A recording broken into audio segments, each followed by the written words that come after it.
పిల్లల పెంపకంలో ఒక తండ్రి పాత్ర ఏంటి వివరించండి. తండ్రి పాత్ర ఉంటుందా?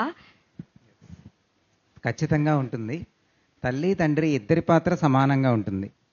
ఒక ఆత్మ తల్లిదండ్రుల్ని ఎంచుకొని వస్తుంది. ఏ తల్లికి ఏ తండ్రికి పుట్టాలి అనేది తల్లిదండ్రులు ఎంచుకోరు, ఆ ఆత్మ బిడ్డ ఎంచుకొని వస్తుంది. ఎవరు తండ్రిగా కావాలి, ఎవరు తల్లిగా కావాలి అని. తండ్రి నుంచి కొన్ని అవసరాలు ఉంటాయి బిడ్డకి, తల్లి నుంచి కొన్ని అవసరాలు ఉంటాయి. ఉదాహరణకి తల్లి నుంచి టచ్ కోరుకుంటారు. ఓ బిడ్డ పుట్టగానే ఫస్ట్ 1 అవర్ గోల్డెన్ అవర్ అన్నమాట. తల్లితో స్పర్శ ఉండాలి, స్కిన్ టు స్కిన్ కాంటాక్ట్ ఉండాలి ఆ బిడ్డకి, ఆ పసికందుకి. లేకపోతే వాళ్ళకి ఎన్నో అనర్థాలు పెద్ద అయిన తర్వాత అవి ఇల్నెస్గా పరిణమిస్తాయి, లోన్లీనెస్గా పరిణమిస్తుంది, డిప్రెషన్గా పరిణమిస్తుంది.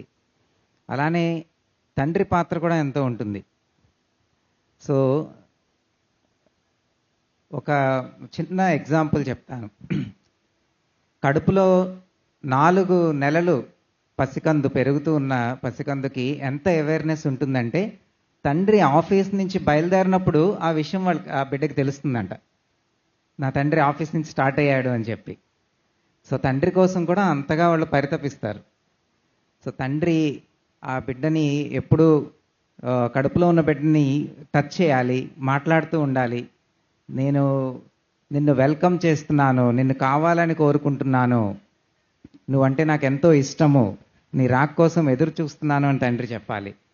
అలాగే పుట్టిన తర్వాత కూడా తండ్రి పాత్ర ముఖ్యంగా అబ్బాయి మీద ఎక్కువ ఉంటుంది అన్నమాట. అబ్బాయిని పెంచేటప్పుడు అబ్బాయి ఒక రోల్ మోడల్ని తండ్రిలో చూస్తాడు. మొదటి 6 సంవత్సరాలు 7 సంవత్సరాలు వరకు ప్రతి పిల్లవాడు తల్లి దగ్గరే ఎక్కువ పెరుగుతాడు.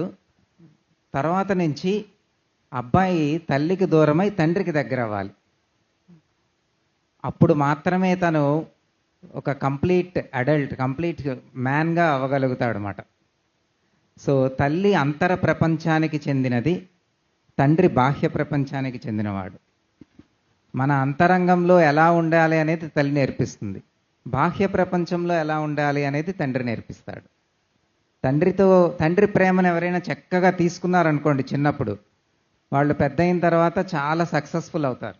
Success equals to fathers love, outer success. అలానే తల్లి ప్రేమను చక్కగా తీసుకుంటే వాళ్ళు ఇన్నర్ వరల్డ్లో చాలా హ్యాపీగా ఉంటారు, చాలా సంతోషంగా ఉంటారు. ఇది తల్లి తండ్రి ఎంతో బాధ్యతతో చేసే పనులు అన్నమాట. ఒక పిల్లవాడిని పెంచడము, ఒక బిడ్డని పెంచడము అంటే ఒక బృహత్తరమైన బాధ్యత తల్లికి తండ్రికి.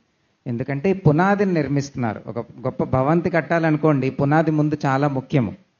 పునాది లేకపోతే భవంతి నిలబడదు. సో ఫస్ట్ 18 ఇయర్స్ గొప్ప పునాది, అందులో ఫస్ట్ 7 ఇయర్స్ చాలా క్రిటికల్, అందులో ఫస్ట్ 2 ఇయర్స్ ఇంకా క్రిటికల్.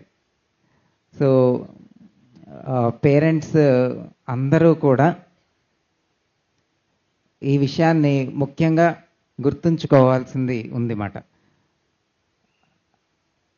మనము ఎటువంటి గాయాలతో అయితే పెరిగామో ఆ గాయాలనే పిల్లలు మనకి చూపిస్తారు. పిల్లలతో ఎటువంటి ప్రాబ్లం వచ్చినా, ఓకే, ముఖ్యంగా మాకు దగ్గరికి చాలామంది కౌన్సిలింగ్కి వస్తారు, మా పిల్లలతో ఈ ప్రాబ్లం ఉంది, ఆ ప్రాబ్లం ఉంది. వాళ్ళకి ఈవెన్ హెల్త్ ప్రాబ్లమ్స్ ఉంటాయి పిల్లలకి చాలా, అవి కూడా మిర్రర్స్ మాత్రమే మొదటి 18 ఇయర్స్ వరకు. సో ఎన్నో ఎగ్జాంపుల్స్ మేము చూసాము. ఆ పేరెంట్స్కి మేము కౌన్సిలింగ్ చేస్తాం ఫస్ట్.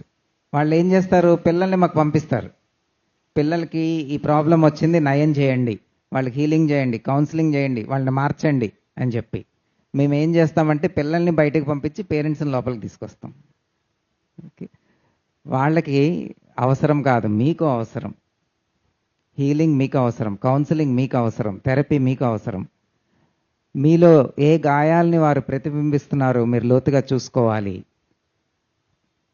సో ఇలా ఎప్పుడైతే వాళ్ళు చూసుకుంటారో అప్పుడు వాళ్ళు పిల్లవాళ్ళలో చక్కగా మార్పు కనిపిస్తుంది. వాళ్ళ హెల్త్ ప్రాబ్లమ్స్ తగ్గుతున్నాయి, వాళ్ళ డిప్రెషన్ తగ్గుతుంది, వాళ్ళ యాంగ్జైటీ తగ్గుతుంది.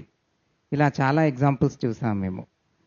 కనుక మీకు ఎప్పుడైనా పిల్లలతో ప్రాబ్లం వస్తే ముందు మీరు ప్రశ్నించుకోవాలి, ఓకే నేను ఇందులో నేర్చుకోవాల్సింది ఏముంది అని చెప్పి.